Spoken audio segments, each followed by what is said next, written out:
사도신경으로 신앙 고백 드리겠습니다.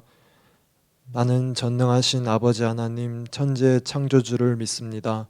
나는 그의 유일하신 아들 우리 주 예수 그리스도를 믿습니다.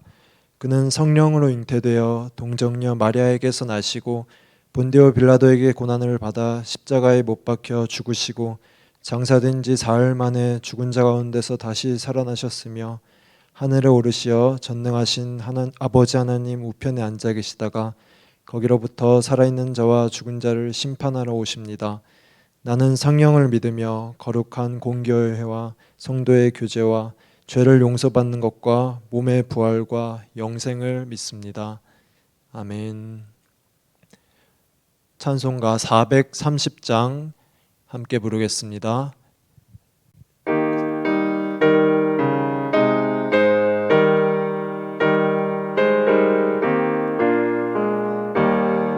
주와 같이 길 가는 것 즐거운 일 아닌가.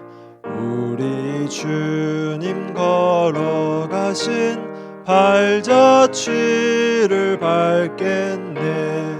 한 걸음 한 걸음 주 예수와 함께 날마다 우리 걸어가리. 어린아이 같은 우리 미련하고 약하나 주의 손에 이끌리어 생명길로 가겠네. 한 걸음 한 걸음 주 예수와 함께 날마다 우리 걸어가리. 꽃이 피는 들판이나 험한 골짜기라도 주가 인도하는 대로 주와 같이 가겠네. 한 걸음 한 걸음 주 예수와 함께 날마다 우리 걸어가리. 옛 선지자 에녹같이 우리들도 천국에 들려 올라갈 때까지 주와 같이 걷겠네. 한 걸음 한 걸음 주 예수와 함께 날마다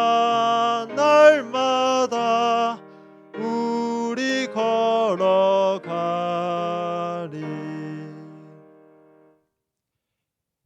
이 시간 성경 말씀 보도록 하겠습니다. 성경 말씀은 시편 119편 105절입니다. 시편 119편 105절 말씀 읽겠습니다.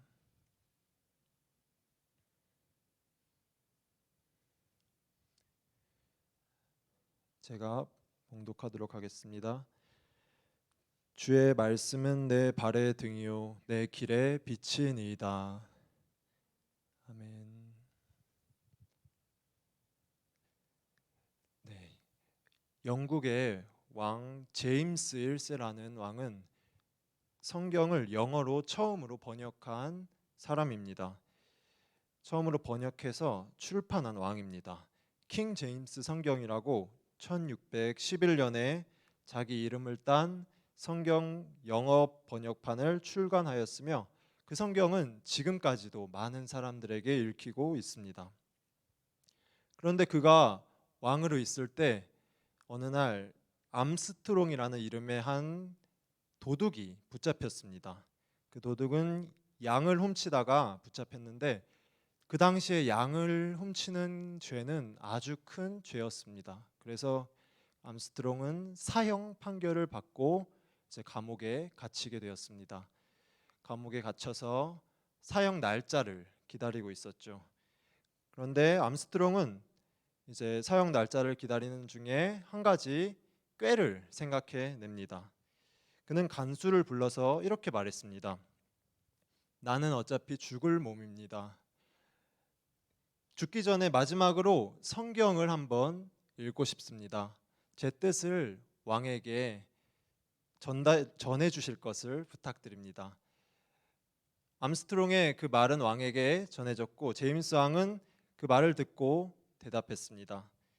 기특한 죄수로군. 그에게 성경을 주어라. 그리고 그가 성경을 다 읽을 때까지 사형 집행을 연기하도록 하여라. 그리고 그날부터 암스트롱은 성경을 읽었습니다. 그런데 성경을 읽는데 1년이 지나도록 사형을 집행하지 못했습니다. 왜냐하면 그가 하루에 딱 한 절씩만 성경을 읽었기 때문입니다. 성경의 절수는 3만 1,000절 정도 됩니다. 그것을 하루에 한 절씩 읽으면 85년 가량 정도가 지나야지 한번 다 읽을 수 있다고 합니다. 그렇게 1년이 지나도 성경을 다 읽지 못하자 제임스 왕은 암스트롱에게 이제 성경을 집에 가서 읽어라 하고 말하며 그를 풀어주었다고 합니다. 암스트롱은 그 후에 계속해서 성경을 읽었고 그는 새 사람이 되어서 또 남을 위해서 봉사하는 삶을 살았다고 합니다. 성경은 사람을 변화시키는 책입니다.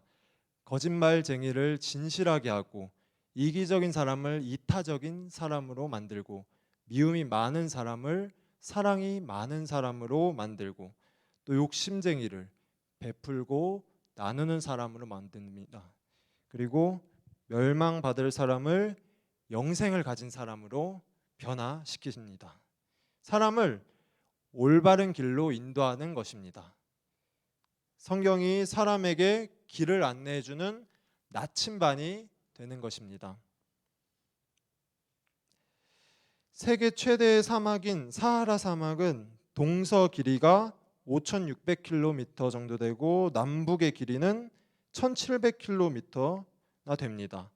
그 크기가 대략 아프리카 대륙의 4분의 1 정도로 엄청난 크기이다 보니까 그 사막을 횡단하는 사람들은 어떤 지도보다 나침반을 의존한다고 합니다.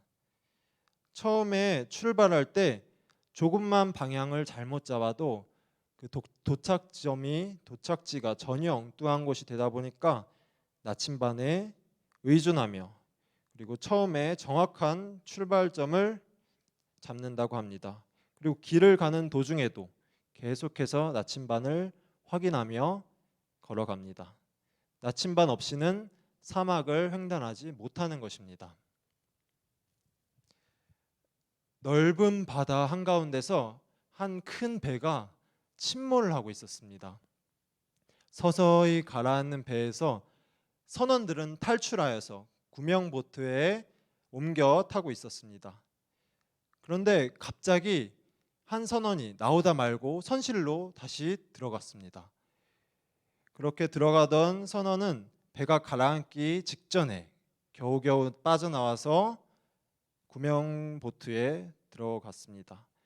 배가 가라앉기 직전에 아주 위험한 순간이었습니다. 선장은 죽을 뻔한 선원을 책망하여 말했습니다. 자네가 목숨을 걸고 선원에 들어간 이유를 알려주게. 선원은 슬며시 손을 펼쳤습니다. 그 손에는 나침반이 들려 있었습니다. 그 선원은 목숨을 걸고 나침반을 가지고 왔던 것입니다. 사람이 살아가는 인생길은 넓은 사막과 같고 또 넓은 바다와도 같습니다. 이 길에서 방향을 알려주는 것은 거의 없습니다. 이런 인생길을 살아갈 때 방향을 알려주는 것이 반드시 필요합니다. 방향을 모르고 가다가는 낭떠러지나 수렁에 빠질 수 있기 때문입니다. 그 두려움 때문에 사람들은 인생의 방향을 알고 싶어서 여러 가지 방법을 찾는데 많은 사람들이 점집을 찾아가서 점을 보기도 합니다. 하지만 그것은 마귀가 알려주는 아주 잘못된 방향일 뿐입니다. 우리 그리스도인들은 그런 곳을 찾아가지 않습니다. 그리고 그리스도인들은 두려움도 없습니다. 왜냐하면 우리에게는 정확한 나침반이 있기 때문입니다. 바로 성경이 우리의 나침반이 되어서 우리의 길을 알려주는 것입니다. 성경을 알수록 우리는 우리의 갈 길을 뚜렷이 볼 수 있게 됩니다. 성경을 많이 읽고 잘 알아야 하는 것입니다. 하지만 이 성경을 많이 읽고 또 매일 읽고 묵상하는 사람들은 그리 많지 않습니다. 그 이유는 성경이 어려워서이기도 하지만 그보다 성경이 주는 유익을 잘 알지 못해서 또 오히려 부담스러워해서이기 때문입니다. 성경 속에서 무엇은 해라 또 무엇은 하지 마라 같은 여러 가지 교훈들을 부담스럽게 여기는 것이기 때문입니다. 그러나 성경을 잘 이해하면 그런 교훈들이 주는 교훈들에게서 부담을 받지 않고 오히려 그 말씀들이 달콤하게 들립니다. 우리의 길을 안내하는 좋은 음성으로 들리는 것입니다. 그래서 오늘 본문 말씀 시편 119편 105절에서는 주의 말씀은 내 발의 등이요 내 길의 빛이니이다 라고 고백하고 있습니다. 또 103절에서는 주의 말씀의 맛이 내게 어찌 그리 단지요 내 입에 꿀보다 더 다니이다 라고 시편 기자가 고백하고 있습니다. 성경 말씀이 빛이 되고 또 달콤한 꿀이 된다는 것입니다. 성경은 우리에게 부담이 되는 책이 아닙니다. 오히려 큰 유익과 기쁨을 줍니다. 성경은 하나님의 사랑의 편지입니다. 하나님께서 사람들에게 하나님의 마음을 알려주신 편지입니다. 하나님께서 우리를 얼마나 사랑하시는지 그리고 어떻게 사랑하시는지 알게 하시려고 또 우리가 행복하게 살아가는 방법을 알게 하시려고 하나님께서 성경을 우리에게 주신 것입니다. 그래서 이것을 깨닫고 아는 사람들은 성경을 가까이 하며 매일 읽고 묵상하고 암송하게 되는 것입니다.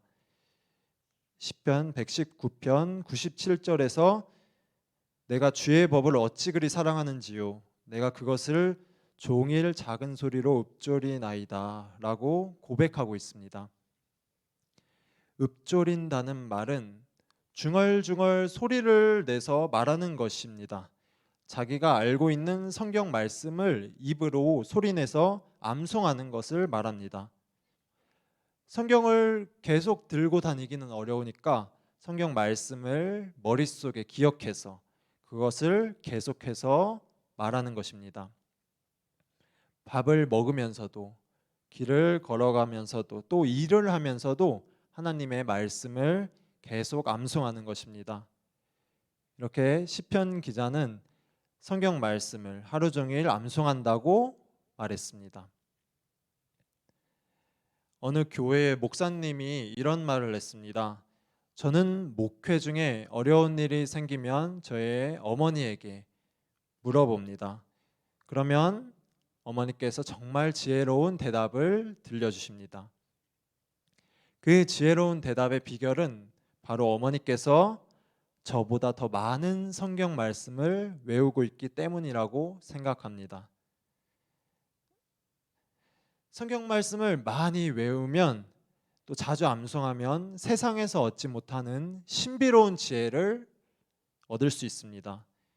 그래서 자기 인생뿐만 아니라 다른 사람들까지 도와주는 아주 지혜로운 사람이 될 수 있습니다.